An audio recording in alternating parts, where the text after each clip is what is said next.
Greetings, mortals, and welcome to a totally needed video about Puerto Rico. So we're going to be talking a bit about Puerto Rico today because I saw someone talking about it on Twitter, and I feel like mainstream American political views don't really cover the relatively basic way that you can fix a lot of the problems that exist within Puerto Rico. Bear in mind, politically viable? Absolutely not. But the issue with the way that American politics talks is that they tend to talk about things in terms of we'll just give Puerto Rico statehood or just do this or just do that. A lot of the things that they talk about are things that apply specifically to Puerto Rico, don't fix any underlying issues really, and which rely on giving additional responsibilities to Puerto Rico, which has not demonstrated that it actually wants a closer relationship with the United States in the first place.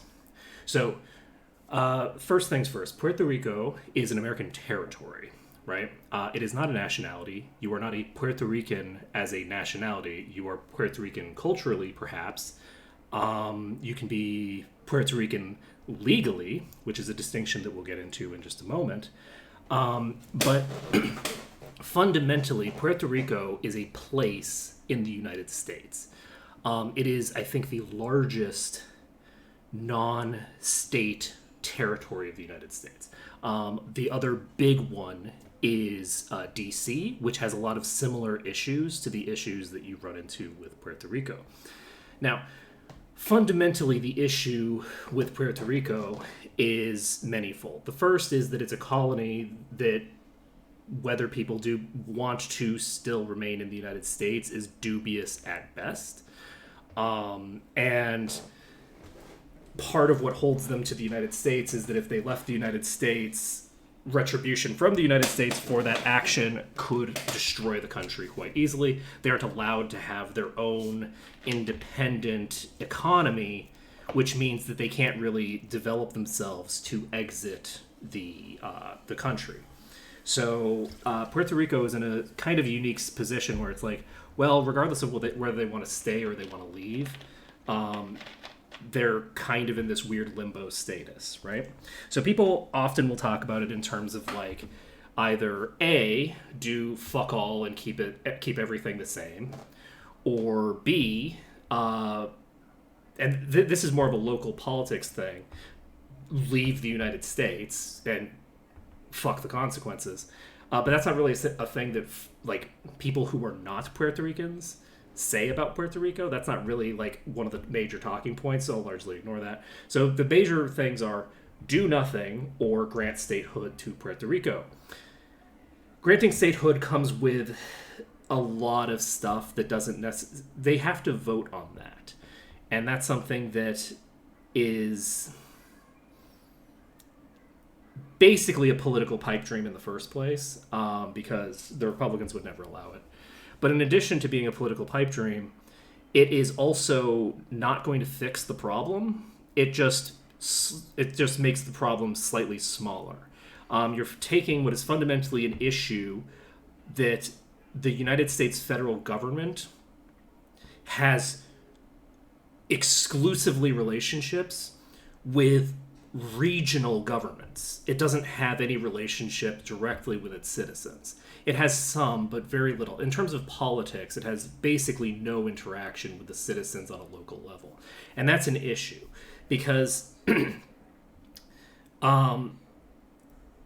American citizens living in states, it makes sense for them to go through a state to get to the federal government. American citizens living outside of states, why do they go through a state to get to the federal government? I'm going to talk about myself for a moment because I'm that narcissistic. So when I go to vote in United States federal elections, I vote as a Floridian. And I was given that right back in the 60s or something like that, when they decided that it was silly that all the people who were sitting around in Europe couldn't vote because they were overseas, right? All the rich people living in Europe couldn't vote anymore. And that was considered unacceptable. So they carved out a thing that basically says that wherever your last state that you lived was, you can vote as if you're living there still. which is all well and good. That's fine. As like an exemption to the rule, that works. As long as all Americans living within the United States live within states. But not all U.S. territory has actually been divided into states. So you have a lot of outlying islands, including American Samoa, which will become very relevant in a bit, and you have Puerto Rico, which are not they haven't been partitioned into states, but a lot of Americans live there.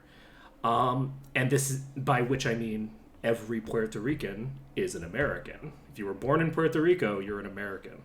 But in addition, I live in Singapore. If I want to vote in a U.S. federal election, I vote as if I lived in Florida, which is weird, and it sounds illegal, but it's not. That's the way the system that we created works. That's just the way that things go. Meanwhile, I can't actually get my American driver's license renewed because my American driver's license is actually handled by the state, and there isn't a federal version. So what does that mean? Well, as an American, my driver's license expired because in order for me to renew my license from Singapore, I would have needed to commit fraud.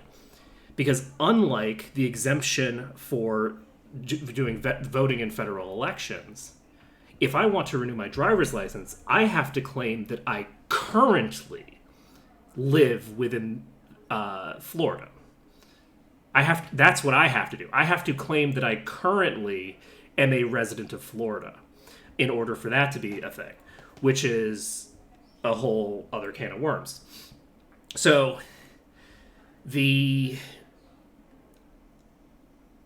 basically I can't get my driver's license, my American driver's license renewed because I don't currently live in America.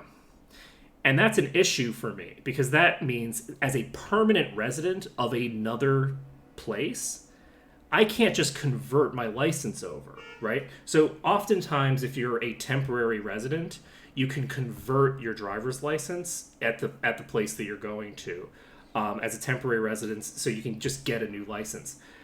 When I was a temporary resident, I didn't get that, which meant that when I converted to permanent residency, I've permanently lost the ability to do that. So I currently don't have a driver's license because the only way for me to get one is to go through the entire process of getting one in Singapore, which it seems a little weird.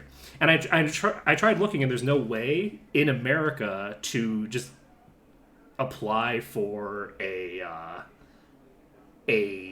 American license. You can get an international license, but the international license is based on the local license. So the international license would only be viable as long as my Florida license was viable, if I recall correctly.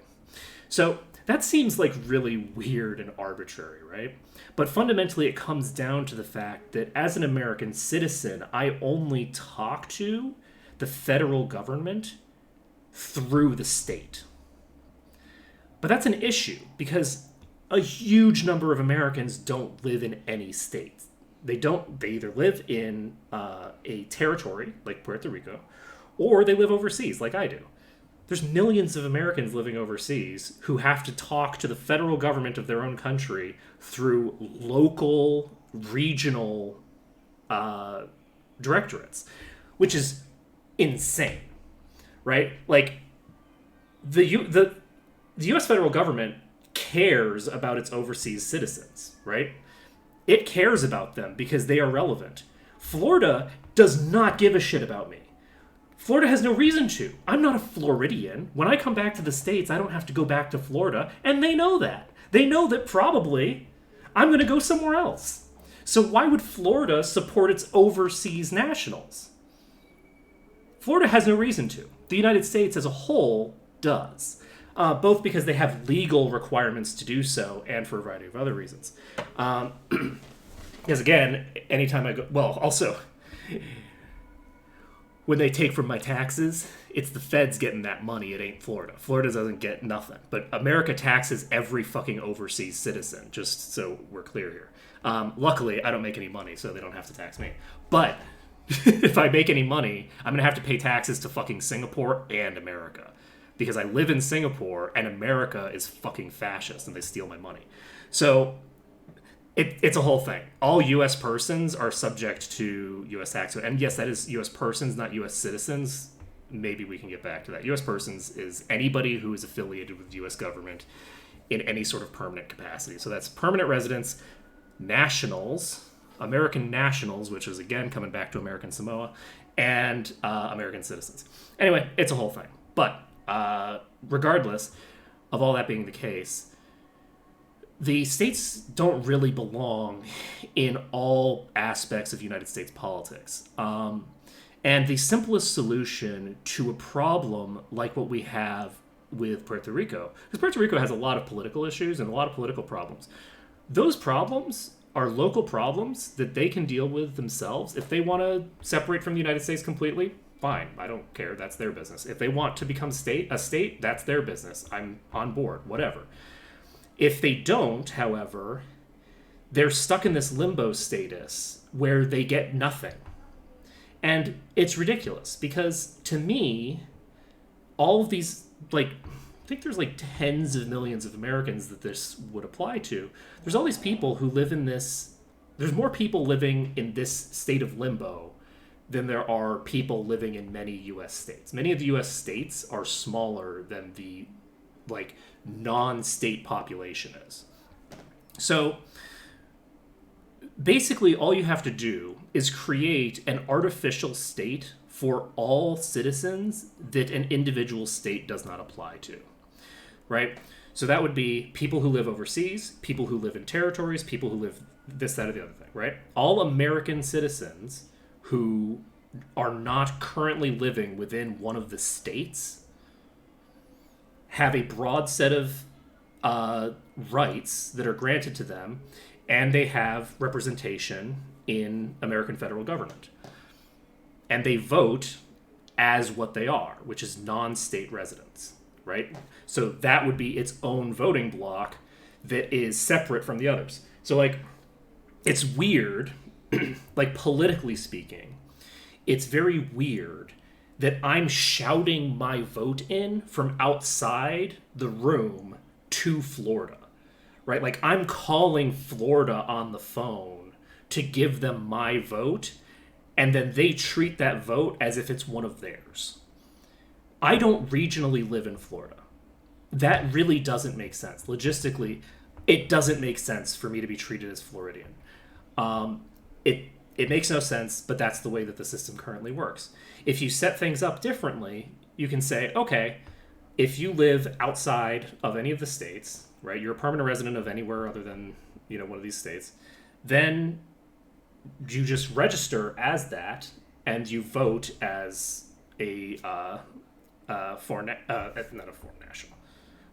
as a resident of a either foreign or local non-state power, so a non-state resident. And that solves a lot of the actual technical issues that are the responsibility of the U.S. federal government. The U.S. federal government isn't supposed to fix Puerto Rican politics. What the U.S. is supposed to do is treat Puerto Rico as American citizens, and that's it. That's all it needs to do. All it needs to do is to start treating its people as its people. And what that fundamentally comes down to is giving them representation, right? And Puerto Ricans are taxed by the U.S. federal government, by the way. They don't pay U.S. federal income tax, but anyone who's been in the United States knows that's a tiny portion of the taxes that we pay, right? That's one of the taxes that we have, but there's so many other taxes. They tax all sorts of shit, right? Bear in mind, a lot of the taxes are state-based, not federally based, but there are other taxes, like Social Security and things like that. And bear in mind, young Puerto Ricans paying into Social Security, they're not getting that back any more than a young Floridian who's paying into Social Security is getting it back. Social Security is dead because the fucking government keeps stealing from Social Security to pay for its shit. Anyway, it's a whole thing. So Social Security, by the way, is mechanically speaking always profitable. The only reason why it's going bankrupt is because instead of just saying Social Security money is Social Security money and building up a reservoir to pay for all the fucking boomers, they instead said, well, population growth is just going to keep growing, which means we can just spend all the money in Social Security and it'll come back automatically. That's the only reason that Social Security is running into problems. So if people talk about like, Social Security was doomed to fail because the population is shrinking, no, all of that money has paid dividends. The issue is that they spent it. They spent all that money, and now they don't have the money anymore because they spent it on other bullshit instead of spending it on Social Security. So that's the reason.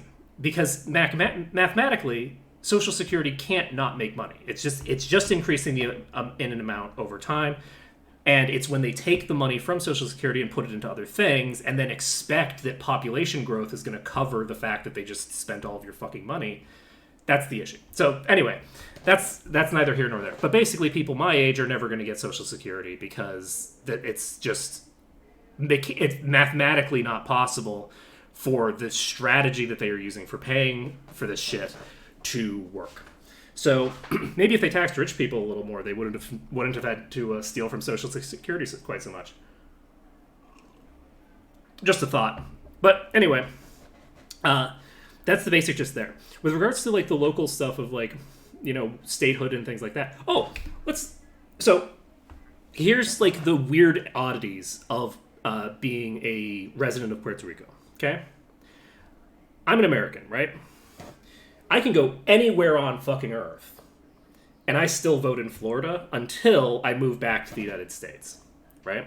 So until I move back to the United States, I vote as a Floridian. I could be out here for 50 years, and I still vote as a Floridian.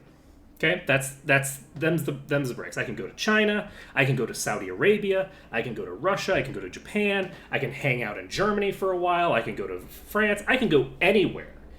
And my relationship to the U.S. government, mechanically, it changes a bit because tax policy is different from country to country. Very little interaction with the federal government. They don't give a shit where I am. They don't even know that I exist until I register to vote, basically, or file to pay taxes. But basically, I can do whatever I want as long as I don't go back to the United States. As soon as I go back to the United States, I'm regrounded. So if I go to Utah and live there for 6 months and then move out again to go back to Singapore, or to move to Canada, or to move to Japan, or whatever, wherever I go, now I vote as a Utah. I don't actually know the denomination for that. Utahn?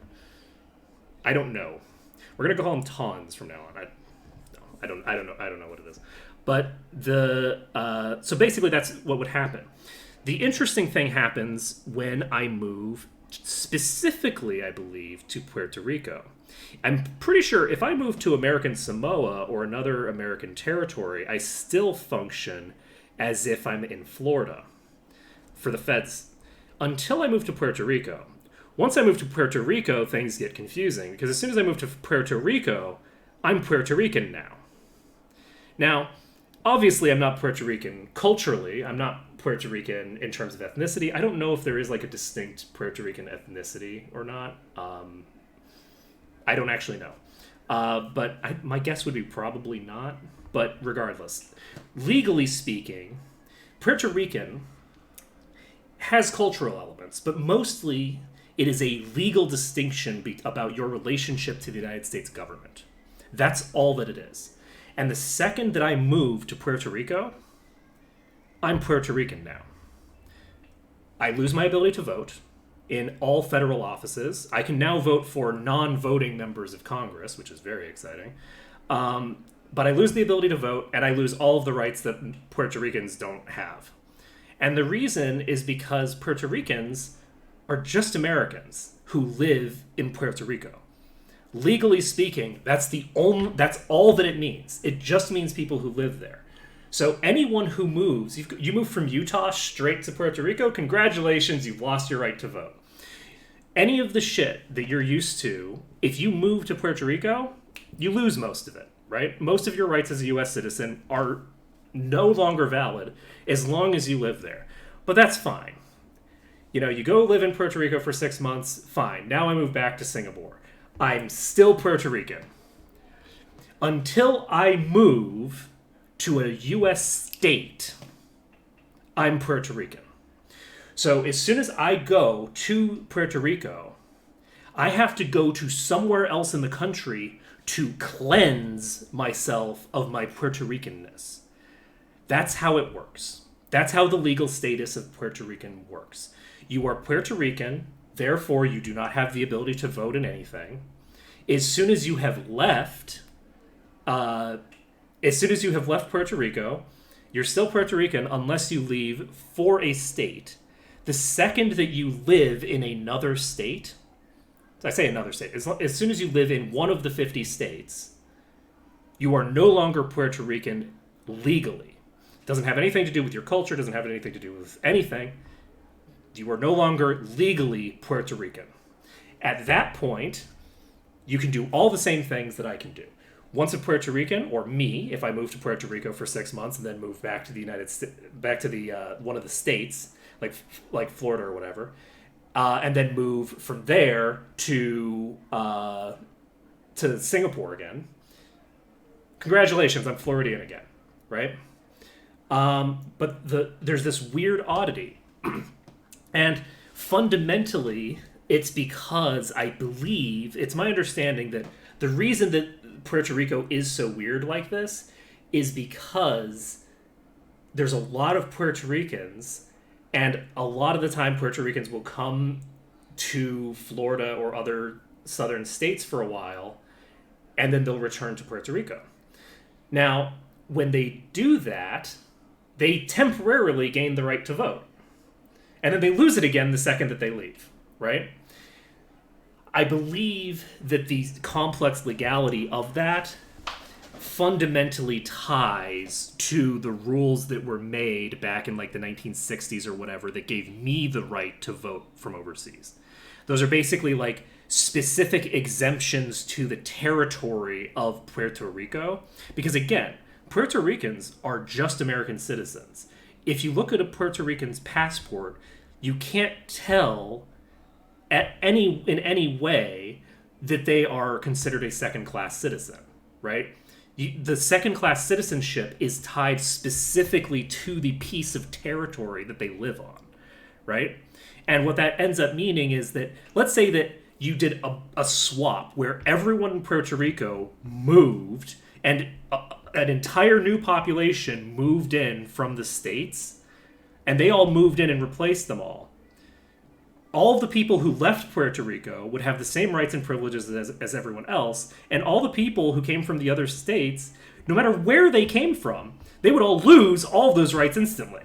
The second they set foot on Puerto Rico, they lose all their rights. So the way to fix this seems like you need to fix something specific about Puerto Rico, but you really actually don't. You just need to fix the way that America treats its non-state citizens. Because if you fix the way that it treats non-state citizens, which, by the way, I get to vote in a swing state, okay? I have a powerful vote compared to most people, right? This is not coming from a position of, boo-hoo, I'm so mistreated by the U.S. government. It's the way the U.S. government treats me is dumb.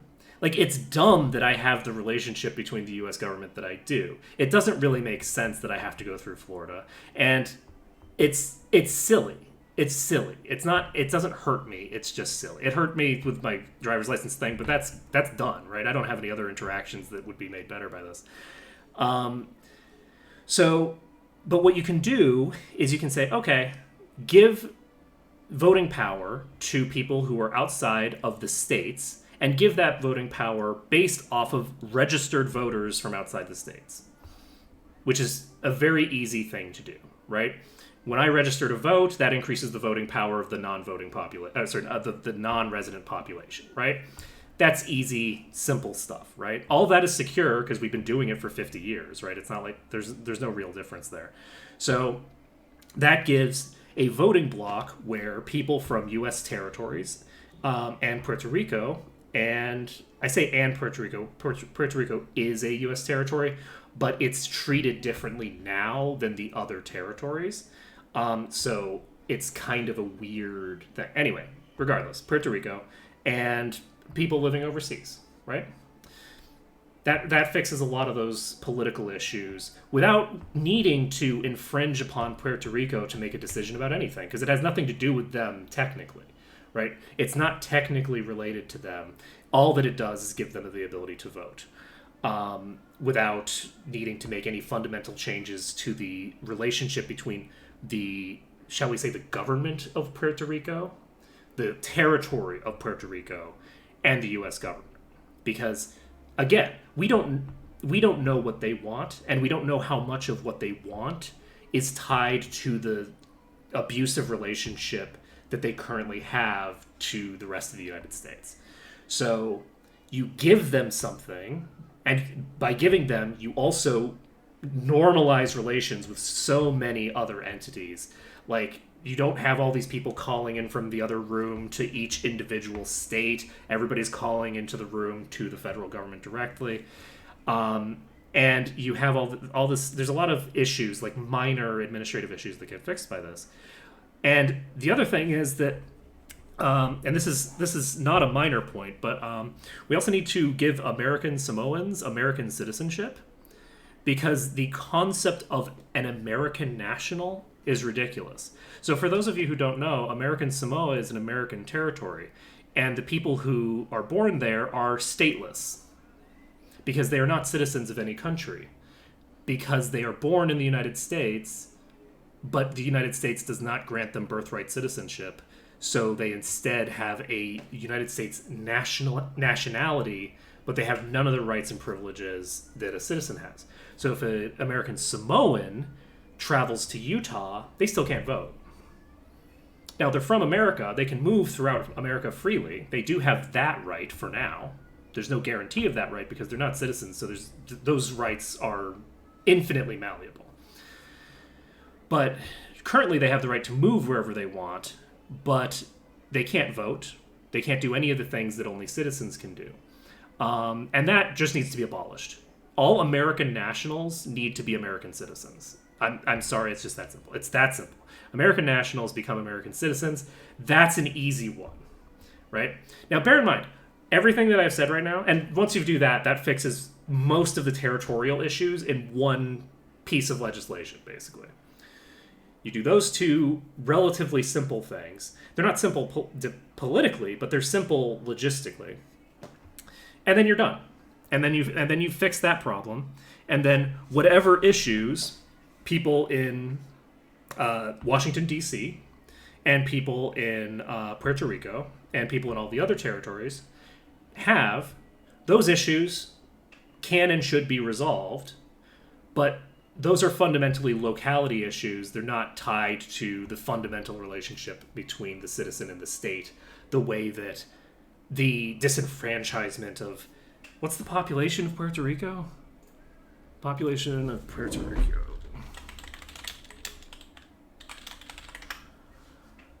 It's like 3 million people. So there's like 3 million Americans.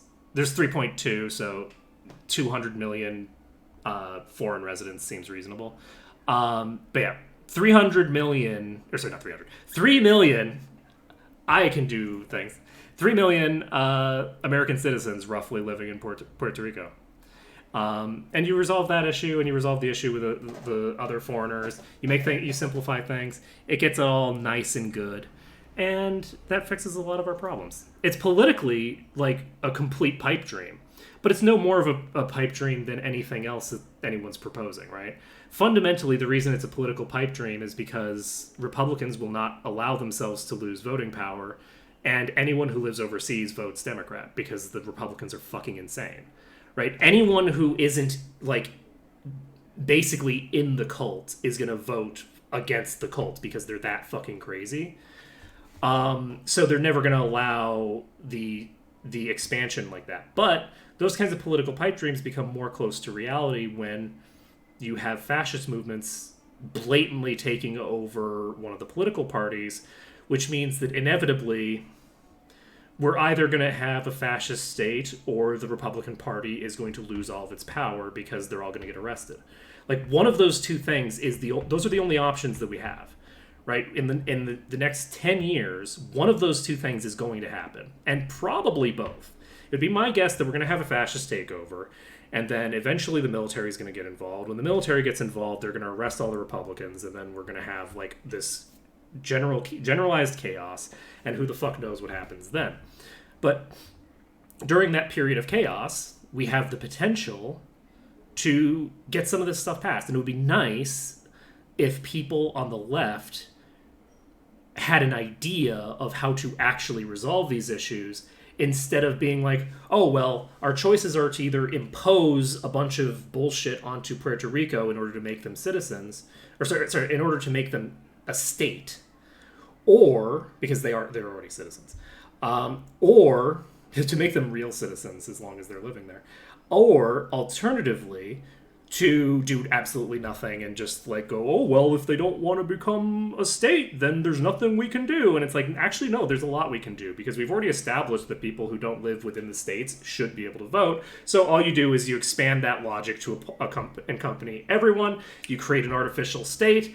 Done, done, done. It doesn't just apply to Puerto Rico. It applies to a bunch of other people as well. And we're all great. And if they want, they can enfranchise themselves as a state, which then gives them the regional power that a state occupies. Because bear in mind, you could easily ask, like, what's the point in becoming a state if you get the ability to vote? It's like, well, if you have to vote with a diverse group of people from all over the world, it massively diminishes your vote, right? Like, the regional voting power of Puerto Rico would be diminished by the fact that it wasn't a state that just voted as a block.